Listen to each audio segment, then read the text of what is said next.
we need to have a talk about all of these remakes coming out right now. You know, one of the most popular videos on this channel was about why the sixth generation of consoles was the greatest generation that ever was and still is. And you know, I was being a little hyperbolic with that title, and I was just being nostalgic for the era that I grew up in. But the reality of the situation is the most popular single player action games and horror games that have come out in the past 4 years are all remakes and remasters of games that came out during the sixth generation of consoles. I mean, this isn't my opinion, this is our objective reality right now. We have the Resident Evil 4 remake, Metal Gear Solid 3 is getting a remake, the Silent Hill 2 remake, the Metroid Prime remaster, Shadow of the Colossus has a pretty good remake. And here's the thing, I was right, and that's depressing because I've already played these games. As much as I love the sixth generation of consoles, as much as I love that era in gaming, I don't want to keep playing the same 15 games for the rest of my life until I'm dead. I actually want to play new games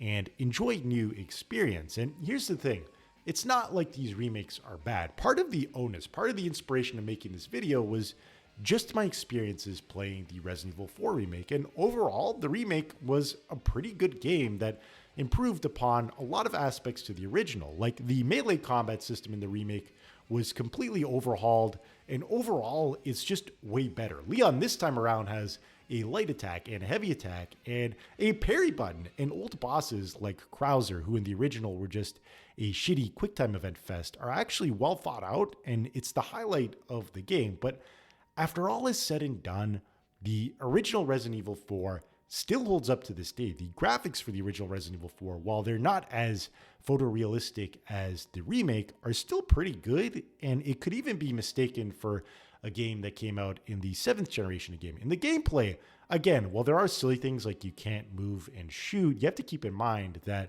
Resident Evil 4 is the basis of most third-person action games to this day. So it has all the foundations to be a good game, and the game is balanced around the fact that you can't move and shoot. Again, there are some silly things in the original one, like you can't switch between weapons in real time, but overall, the gameplay is solid. The voice acting is solid, and the overall experience is solid.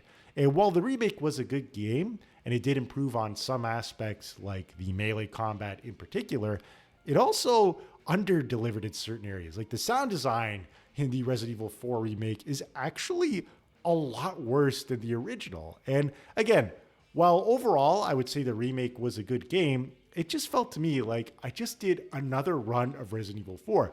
My original memories of the game just got an HD upgrade, and the game wasn't as necessary as other games out there. The remake of Resident Evil 4 didn't land the same way as the remake for Resident Evil 2 because there was a lot less to improve upon this time around. You know, games during the 6th generation onwards don't need a remake in the same way that games in the 5th generation of consoles did. And that's because there was a large technological gap between the 5th and 6th generation of consoles. And if I could sum up the 5th generation of consoles in a single sentence, it's basically we leaped into the third dimension with barely functional technology and did it anyway. And the only games that really aged well during that generation were 3D platformers that looked good because they could take advantage of having a low polygon count, and 2D games, which don't even count because we mastered 2D gaming during the 16-bit era. And you know, the thing is, the 6th generation of gaming didn't have a lot of the same problems that the 5th generation did. By this point, gaming was firmly planted in 3D, and we knew how to make good games at this point in time. Devil May Cry 3 mastered 3D character action games. Silent Hill 2 mastered survival horror. Resident Evil 4 birthed the third-person shooter, and the list goes on. And again, quick little disclaimer here. I'm not trying to imply that the 5th generation of consoles is bad or anything. It just has the limitations of being the first generation that stepped foot into 3D. There was a lot of trial and error that had to get figured out at this point in time. And things that are commonplace today, like analog sticks, were considered revolutionary back then. And the main argument I'm trying to make here is that for a good remake to exist, it actually has to have a good reason to exist. It needs to be improving upon something that needs to be improved upon. And again, a classic example that I even mentioned in my previous video is Metroid Zero Mission. Zero Mission is a remake of the first Metroid game, and it absolutely needs to exist. While there are a lot of good concepts in the original Metroid, the technology wasn't developed enough to deliver on those concepts. There was no mapping system.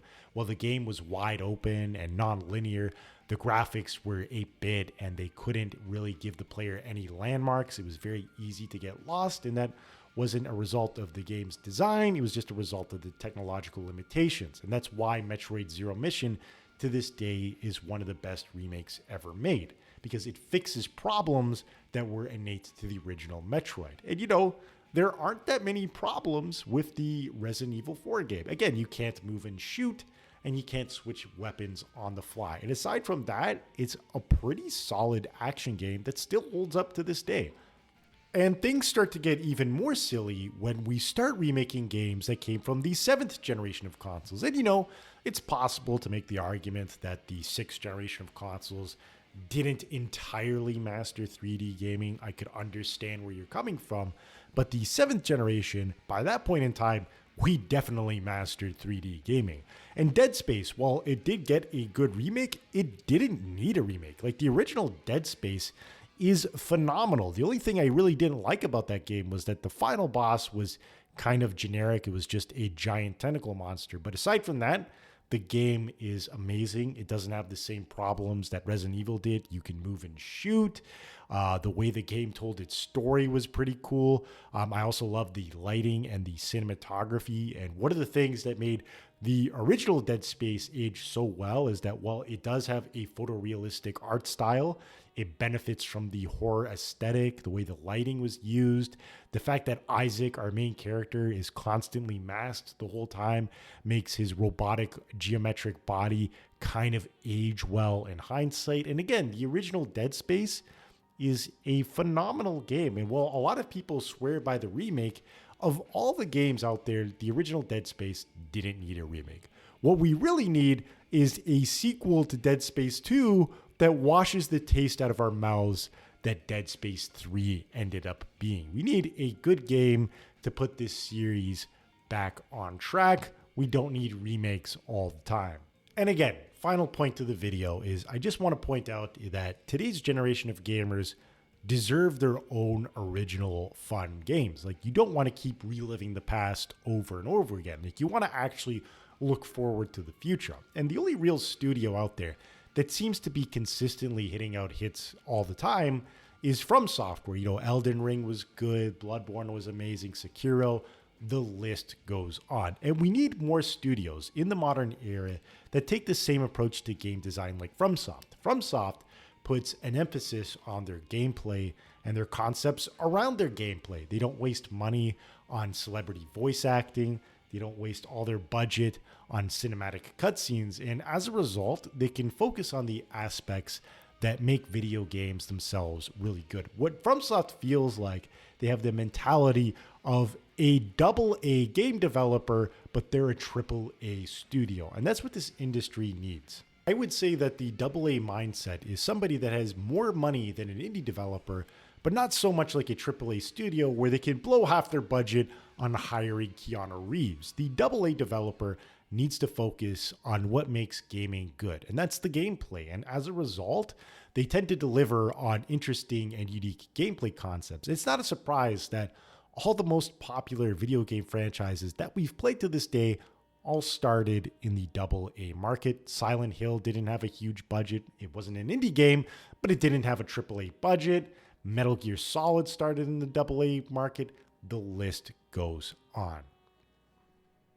So what's the TLDR to this video? Stop wasting your money on useless bullshit like Keanu Reeves and celebrity voice actors, and put more of an emphasis on the gameplay, and stop reliving the past over and over again, because I don't want to keep playing the same 15 games I played during my childhood for the rest of my life until I'm dead. And with that being said, I'm the Gaming Grappler, but you guys can call me Frankie, and you'll be seeing me soon in live action soon enough.